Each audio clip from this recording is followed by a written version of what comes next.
Next on Unsolved Mysteries. In Georgia, a secluded lover's lane, a burst of gunfire, and a young couple is executed. But why? Two teenage boys lay motionless in the path of an oncoming train. It seems like an accident until stunning new clues point to murder. At 19, she was the world's highest paid model. At 41, Margot Hemingway was dead. And a man stores a Foot Locker as a favor to an old friend. What he doesn't know is that it contains a skeleton with a bullet in its skull. Join us for 5 cases with twists and turns that you can hardly believe. I'm Dennis Farina, and you're watching Unsolved Mysteries.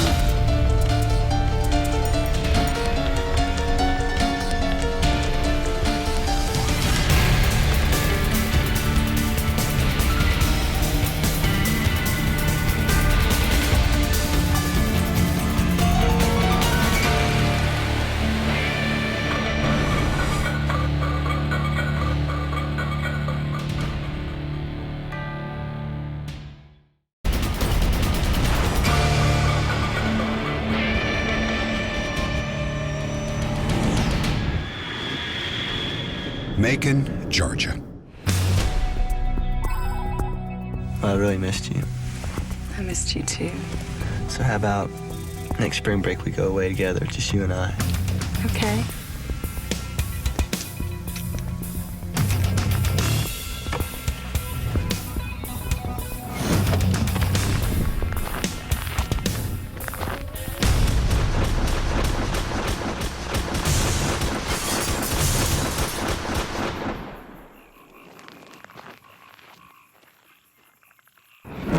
It was a savage double murder. Grant and Michelle were 2 Dean's List students from Mercer University in Macon, Georgia. Tragically, both were killed in a barrage of semi-automatic rifle fire, and no one knows why. I'm starving. I am too. Michelle and Grant had been sweethearts for about 8 months when they went out one night for dinner and a movie. Grant was the nicest guy, and he treated Michelle just like gold and would do anything for her. Michelle was very serious about Grant, and she cared for him a lot. I believe that he would have liked to have married her. As Michelle and Grant drove to the movie theater, they were seen by a railroad foreman named John Ambrose. Michelle's white Honda Accord was in the right lane, and Ambrose was next to her when a blue Honda CRX suddenly swerved in front of them. The blue Honda came up to my left at a high rate of speed and immediately cut back in front of me and cut into the right-hand lane in front of the white Honda and then started slowing excessively. And as I passed it, the driver looked at me like, like, what's up? And it was a light-skinned black male, and it appeared he had a white male or female in the car with brown hair. The blue CRX continued to slow down, forcing Michelle to drop back. When Ambrose got off the interstate, he lost sight of both cars. But despite what happened on the highway, Grant and Michelle made it to the movies. Afterwards, they drove to a popular scenic overlook at nearby Lake Juliet. In an amazing coincidence, John Ambrose, now with a coworker, was driving near the lake when he again spotted both the white Accord and the blue CRX. That's odd. Looks like the car I saw earlier. The blue Honda was sitting there beside the road with his parking lights on. Just down the road, Ambrose saw Michelle's car. It was heading in the direction of the parking area at Lake Juliet. I thought it was strange that I saw these 2 vehicles at 2 different times within a 3 to 4 hour span that same particular night.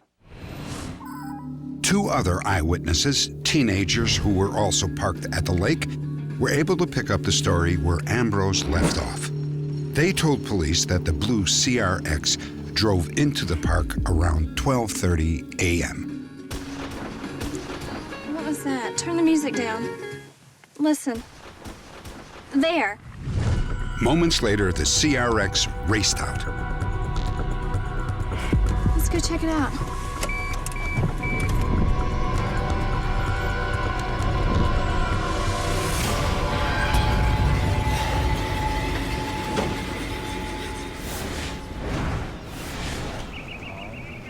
The next morning, investigators viewed the carnage. There were more than a dozen bullet holes in the car. Michelle and Grant had been killed instantly by semi-automatic rifle fire. Grant was also shot twice in the chest and once in the head with a handgun. Michelle's body had been pulled from the car and dragged nearly 25 feet. Her clothing was left in disarray. It was a very horrendous type crime, something that I've never seen before in my tenure of law enforcement. Everything pointed to the blue CRX. Then another witness came forward with a second theory that involved two young men in a white pickup truck. The night of the murders, Stephen Boyd was in the theater parking lot just after Grant and Michelle left the movies. What'd you get out of the car, huh? What are you doing with this guy, huh? Get back in the car. You're being a jerk. I'm being the jerk? Yeah. Some of his cussing words were sort of sluttered, and that made me feel like he had been drinking a lot. Please just leave us alone, okay? He was trying to make the other guy get out of the car. Because to me, it felt like that used to, it felt like someone that she used to go with or something, Hey, come on, man. His friend came and told him, said, let's go, it's not worth it. That's when I had noticed that this guy had a knife, a gun on the side, because it just glittered. It caught my eye.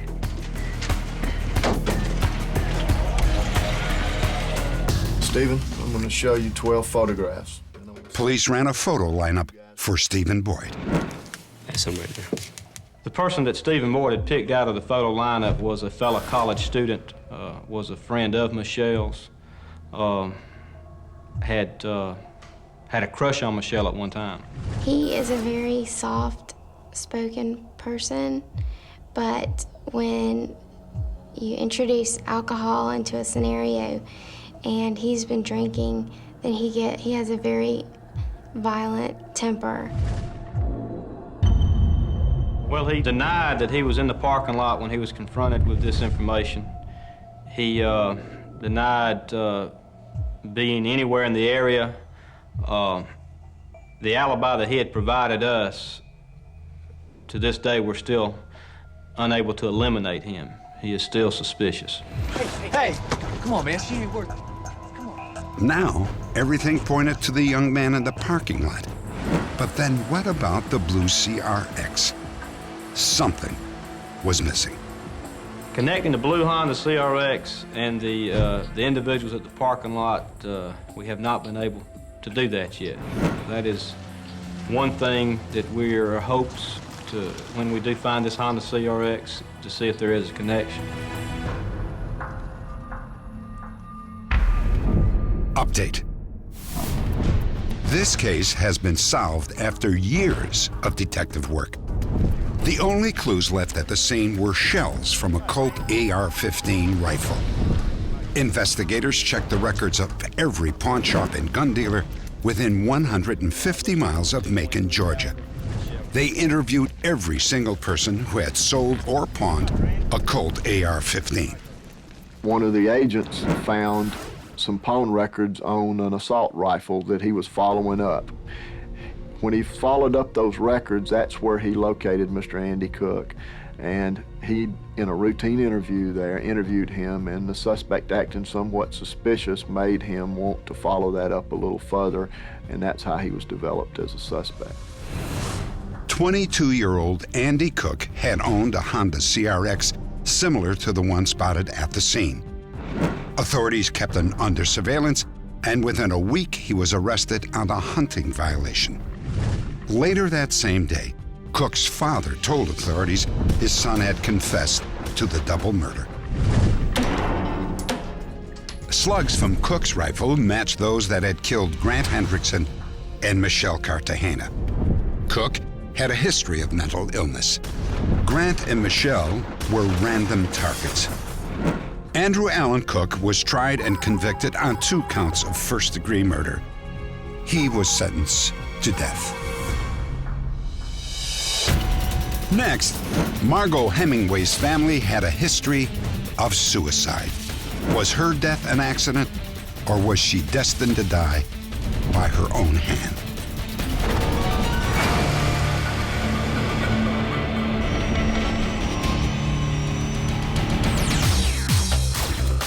At the age of 19, she was an American icon, the world's highest-paid model, and a promising actress. Her name was Margot Hemingway.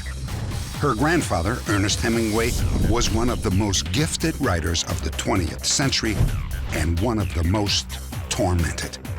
In 1961, at the age of 61, Ernest Hemingway put a shotgun to his head and pulled the trigger. Santa Monica, California. 35 years later, Margot Hemingway was found dead in her apartment. She had overdosed on the prescription drug phenobarbital, which she took for epilepsy. The coroner ruled her death a suicide, even though some disagreed. Tabloid headlines speculated that Margot had fallen victim to the Hemingway curse. She was born in a family that lived on the edge, and many members of the family killed themselves. She grew up knowing that. She understood the Hemingway curse. Margot Hemingway once said that she was, quote, genetically programmed for disaster. Her great-grandfather, Clarence, killed himself in 1928. Ernest shot himself in 1961, and in 1966, Hemingway's sister also killed herself. And then there was Margot. Twice divorced, bulimic, and admitted alcoholic. Is it possible that Margot's death was the result of the so-called curse of the Hemingways? The parallels and links between Ernest and Margot's lives seem to go beyond genetics. I think that Margot internalized the fact that she was a Hemingway with a big H, and she decided to do a lot of the same things that Ernest did.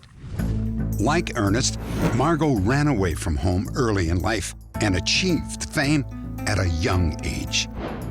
As the fabulous Babe spokesman for Fabergé perfume, she was a jet-set glamour girl. I think Margot Hemingway got the Babe account and became such a supermodel because she really had this spark and this charisma that came across anytime you met Margot. You just wanted to be with her. But for Margot, fame carried with it a huge burden. The weight that Margot had was trying to live up to everyone else's expectations of what a Hemingway should be. Margot didn't want to have to be what everybody else wanted a Hemingway to be. Margot wanted to be Margot. By 1976, Margot wanted to be an actress. Her first film was the disastrous Lipstick. I hate him!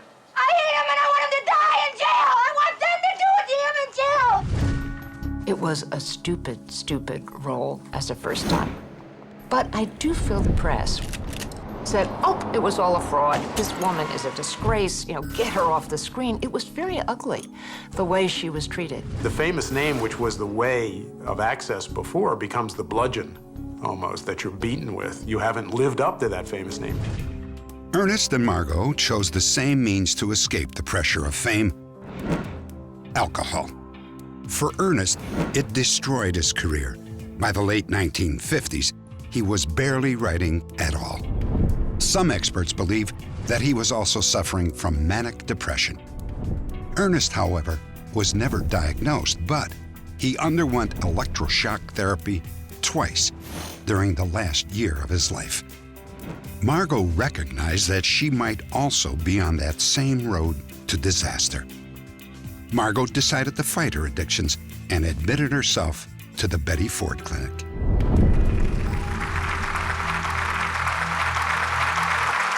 Margot beat her alcoholism and within months went public with her story. A lot of other people in our family have committed suicide. That's also an inherited trait, so I decided to break a family lineage. She was one of the few celebrities that I had ever worked with or been friends with that just was so willing to expose the most vulnerable, most painful, and potentially the most damaging aspects of her life to the media. On the inside, I was very much alone and very much in pain. She did that in the hopes that it would help as many people as possible break free of their own addiction. But they don't talk about anything emotional. Margot attempted to revive her career, but sadly, without much success. One of her last films was Dangerous Cargo. Professionally speaking, as an actress, she wasn't a problem at all. She was always wanting to have her lines ahead of time. She wanted to be comfortable knowing them. What if this whole story isn't true? She was going to a lot of social functions. She was dating. Her career was going very, very well. She had the promise of several films. She was really on a roll. I talked to her on the phone the Thursday before she died, and she was in a great state of consciousness. There's a period towards the end, right before you commit suicide, where there's a false euphoria. You've really decided to take control of your life. You're very happy. All of your friends think that you're making all the right choices in life. But for you, you know you've decided to die. Although her death was ruled as suicide, Margot's friends still don't buy it. We're pretty clear that it was not suicide, that it was an accidental death from some problem with the epilepsy medication and just somehow taking too much of it. For a lot of people who come up against obstacles and problems, they look to others, they look to friends, they look to relationships, they look to therapists. I think that for some reason, Margot felt she was just like Ernest and had to do it all alone. And that's how she died, all alone.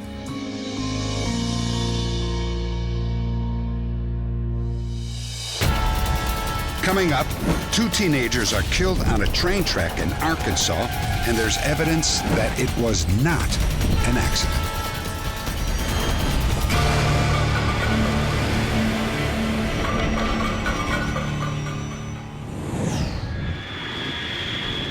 Bryant, Arkansas.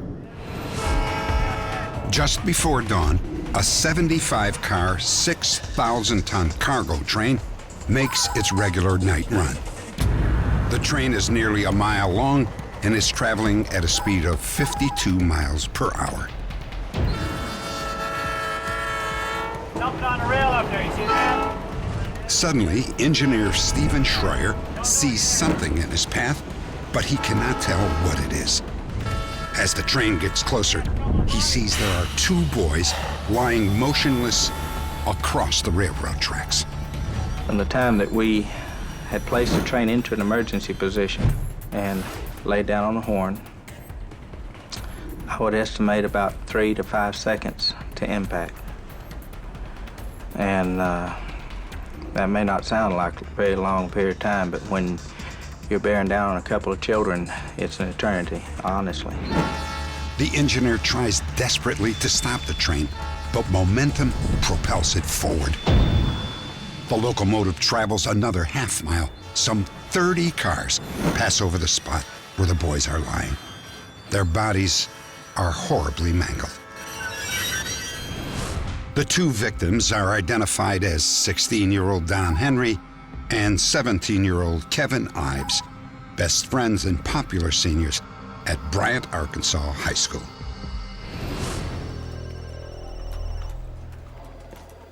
The state medical examiner ruled that the deaths were accidental. They said that the boys had been under the influence of marijuana. Don and Kevin's parents absolutely could not accept that ruling.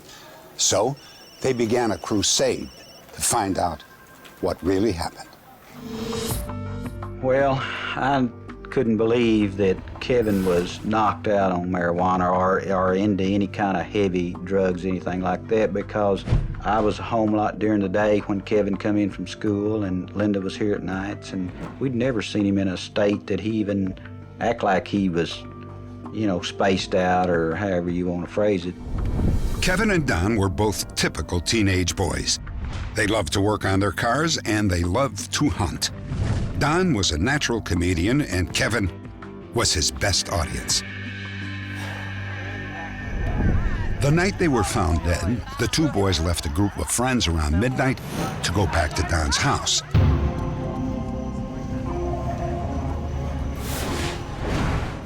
Kevin waited on the porch while Don went inside to talk with his father. And he came in approximately 12:15. Came to the bedroom and told me where he was going and everything, you know. I told him just be careful, and he took one of my spotlights with him, took his .22. Good night. You ready? All right. The two boys set off to go spotlighting, a form of night hunting which is illegal in Arkansas. One of them would shine a light in the animal's eyes, transfixing the prey, while the other fired. That night, the boys chose their usual hunting ground along the railroad tracks that ran behind Don's house. 3 hours later, the train came speeding down Bryant Hill. When we were about 6 poles away from it, my conductor yelled out, "Big hole."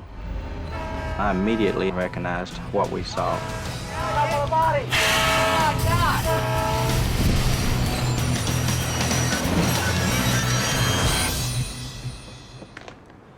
It looked like a body morgue. They were just laid out. The two boys were lying exactly parallel on the tracks, their arms straight down to their sides. According to the train crew, they were partially covered by a light green tarp. Lying parallel to both of them was Don's .22 caliber rifle. Neither boy was moving. And I started laying down on the diesel horn. And I got no reaction, none at all. Not so much as a flinch. And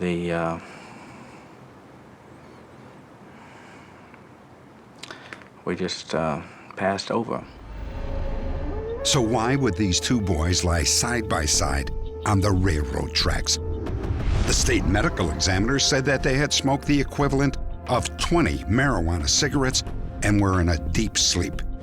He said they never heard the oncoming train, and he ruled their deaths an accident. Don and Kevin's parents, however, did not accept this scenario. If they were that stoned, how did they lay down in identical positions? That was my immediate reaction to his ruling. We checked the train and it was 98 decibels, which is equal to a jackhammer and air compressor running. I don't think that no one can sleep through that kind of noise. And another thing too, my son's gun, it was laying on gravel. I know my son too well. He would not lay it on gravel. He wouldn't take a chance on the wood getting scratched. We hired a private investigator to trying to find out what happened. Every time he would try to find out something, it seemed like he would meet resistance from different authorities and everything, and we weren't getting anywhere. 5 months after their sons were killed, the boys' parents held a press conference. Would you like to give up your son and everybody think they was smoked up and laid down, passed out? The day after their press conference, the investigation was officially reopened. Newly appointed prosecutor Richard Garrett had the boys' bodies exhumed for a second autopsy by a noted expert. This doctor concluded that together the boys had smoked not 20, but between 1 and 3 marijuana cigarettes. He also found evidence that one boy was already dead and one was unconscious before the train ever hit them. A grand jury reversed the medical examiner's original finding of accidental death and officially ruled that the boys' deaths were probable homicides. Prosecutor Garrett then focused on the green tarp reported by the train crew. Neither boy owned one. So, who covered them with it and why? All 4 of the people on the train who were able to observe the scene prior to the accident stated that the boys were partially covered by a green tarp. Fine, I'll go ahead and call them in. However, police who searched the scene later denied that Engineer Schreier had even told them about the green tarp. They even questioned its existence. That, to me, would be like questioning the existence of the boys on the track. Covered up with the tarp. Okay. Because what's real is real and what's not is not. And that's, it was there as well as the boys. I can understand two people laying down on a railroad track. I can understand two people laying down and cover themselves up with a tarp. Where would the tarp come from? I am convinced that the tarp existed. The tarp, however, was never found. And then another intriguing lead. 1 week before the boys were killed, a man wearing military fatigues was spotted near the train tracks. His behavior aroused suspicion. When police officer Danny Allen stopped to question the man, he opened fire. I got up from the seat, the subject was gone. And 5 minutes later, Saline County showed up and we searched the area and never found the subject. On the same night that Kevin and Don died, witnesses again reported seeing a man in military fatigues. This time, he was heading down a road less than 200 yards from the spot where the boys' bodies were found. Police were unable to locate him. Then, investigators turned up a strangely similar case in the town of Hodgwin, Oklahoma, about 130 miles away. There, 2 young men were lying side by side on the railroad tracks in a position nearly identical to Kevin and Don's. They also remained motionless as a train approached and then ran them over. I think that someone took these boys' lives. What I'm hunting for is the reason why they did it. I've never carried a gun in my life, but since we've started working on this thing, I am carrying a gun. Because I do feel like that my life could be in danger at some point in time. I basically think that they walked up on something that they was not supposed to see. They was at the wrong place at the wrong time. I know in my own mind that they was murdered and put there. Update. Since we broadcast this story, Don Henry's t-shirt has been analyzed by an expert pathologist. Cuts in the fabric indicate that Don was stabbed before the train ran over him. In the light of this new evidence, the grand jury changed its ruling from probable homicide to definite homicide. If you have any information about the deaths of Don Henry and Kevin Ives, please log on to our website at unsolved.com. Coming up, the discovery of a skeleton in an old Foot Locker with a bullet in its skull.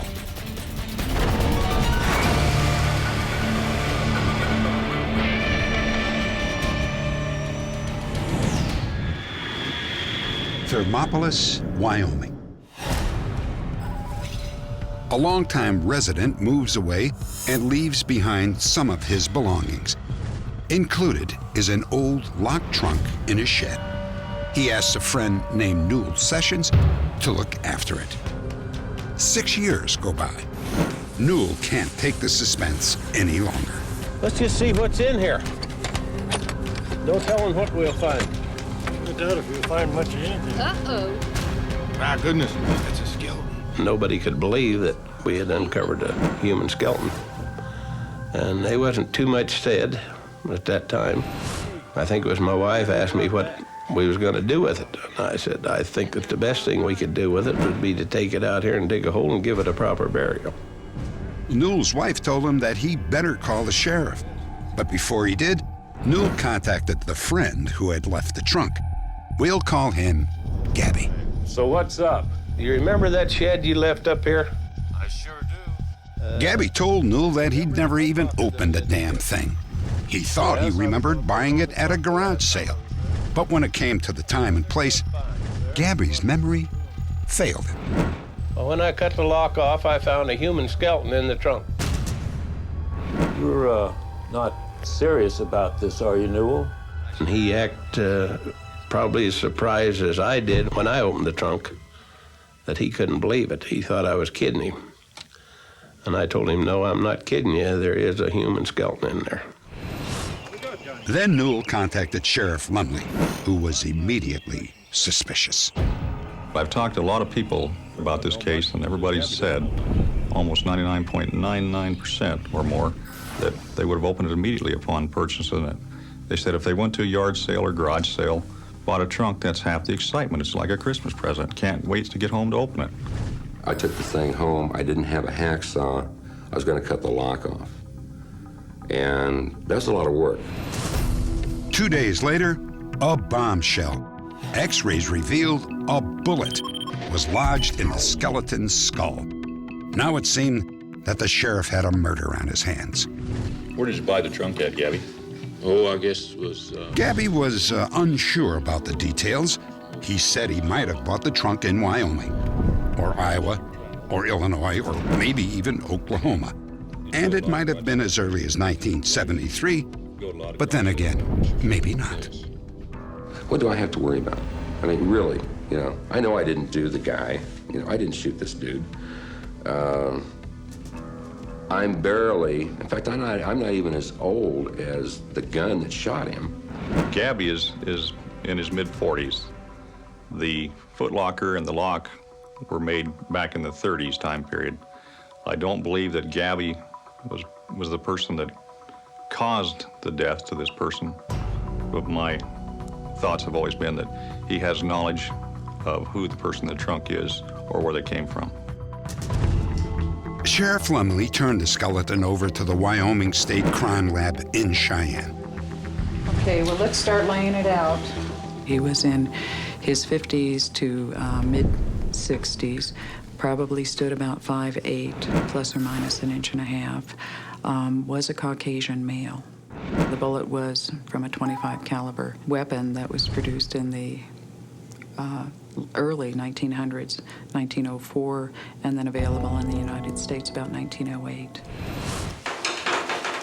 Also found in the trunk was a rotted plastic bag from a supermarket chain. The bag wasn't even manufactured until the early 1950s.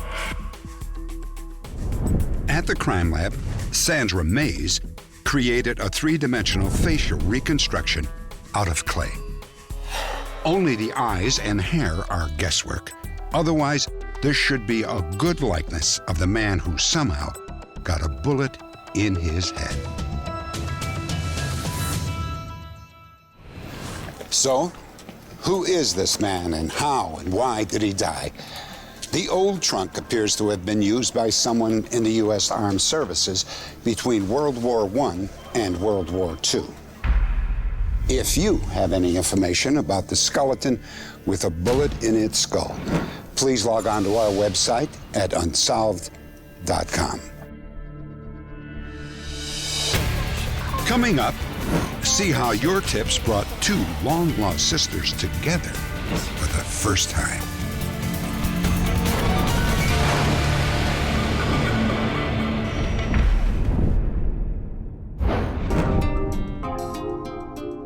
These are snapshots from another place and another time. A proud young father cradles his newborn daughter. Virginia Burns always thought that these were photos of her. And then, after her father died, Virginia's mother revealed the truth. The little girl in the pictures was in fact Virginia's half-sister, and her name was Susan. It turns out that Virginia's father had a previous marriage. Daddy's gonna miss you. But circumstances and a long-standing dispute with his mother-in-law had forced him to leave his wife and his baby daughter, Susan. I'm sorry, Joe. In later years, his attempt to locate them were unsuccessful. My mother admitted that she didn't tell me to protect me. She had no way of knowing where my sister was, and why tell me if there was no way I could meet her? Looking back, Virginia suddenly understood the significance of one particular incident from her childhood. For her 6th birthday, Virginia's parents gave her a doll. So what have you thinking of your doll, sweetie? I love her. She's beautiful. Well, what's her name? I don't know. What do you think I should call her? He says, why don't you call her Sweet Sue? And I did, not realizing that that was the name of my sister. She needs to know she has a father who loved her. And secondly, I have a sister out there, and I'm more than ready to be a sister. Update. On the night of our broadcast, Bethina Susan King from Oklahoma City called Unsolved Mysteries and identified herself as Virginia's sister. They spoke on the phone and made plans to meet. When she came walking out those doors, I knew her instantly. I just knew that's my sister. I was really nervous. I didn't know what to expect. And Jenny was holding this huge sign that says, "Desperately Seeking Susan." And I had planned on just walking by to see if she would recognize me, but I couldn't. I got to her and dropped my suitcase, and we hugged and cried and kissed and hugged some more and just fell in love with her instantly. The doll that had stood in for Susan for so many years now had a special meaning for both women, a tangible reminder of their father's love. And I knew it was a gift from our dad to her, but I also felt like at that moment that it was mine too. Mm-hmm. Definitely. It's mine.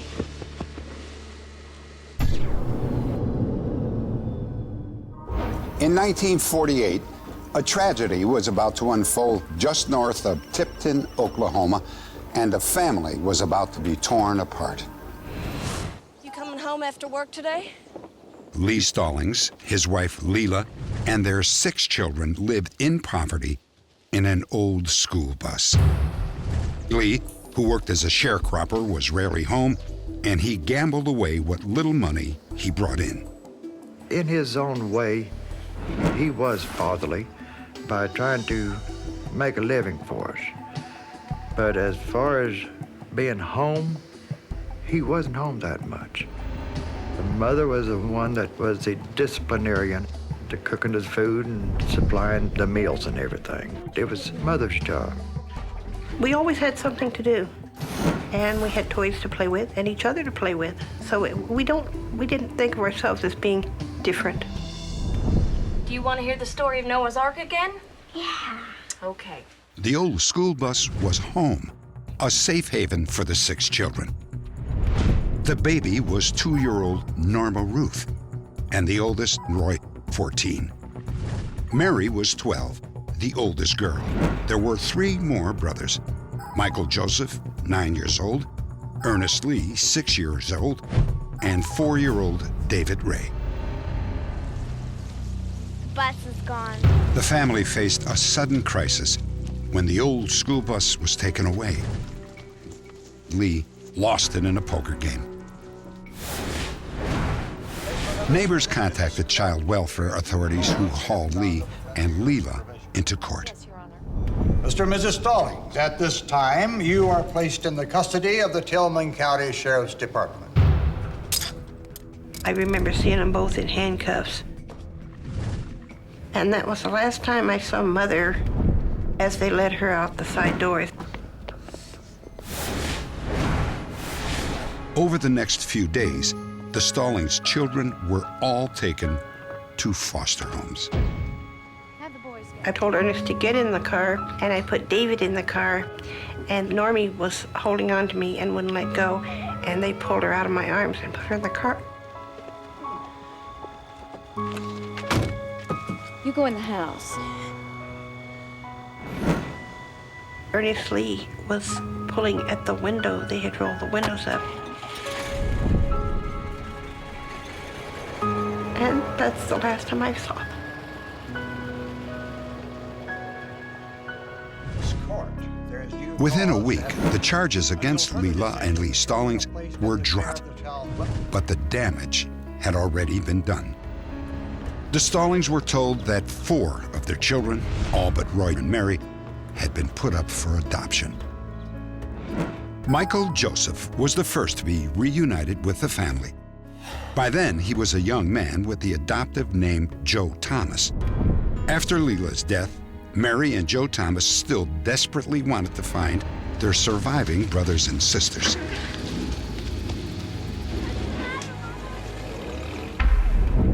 Update. The day after our broadcast, a man named Lee Shulian of Owasso, Oklahoma, called us and identified himself as Ernest Lee Stallings. Even though he was only 6 years old when the family split apart, Lee knew that he had several brothers and sisters and also remembered living in a bus near a river.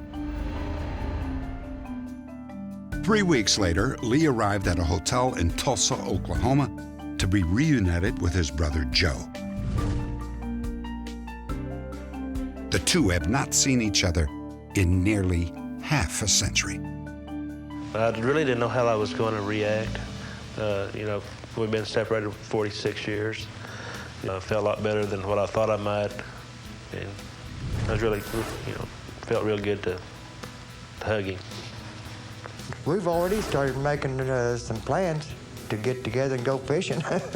So we got a future ahead of us to be together and enjoy each other. Joe, Mary, and Lee eventually located 2 more siblings, David and Norma Ruth, whose adoptive name is Dee. All surviving siblings have now been located. While we are delighted with the heartwarming reunion, not all of our cases are solved. If you have any information about the deaths of Don Henry and Kevin Ives or the mysterious skeleton found in Thermopolis, Wyoming, please log on to our website at unsolved.com.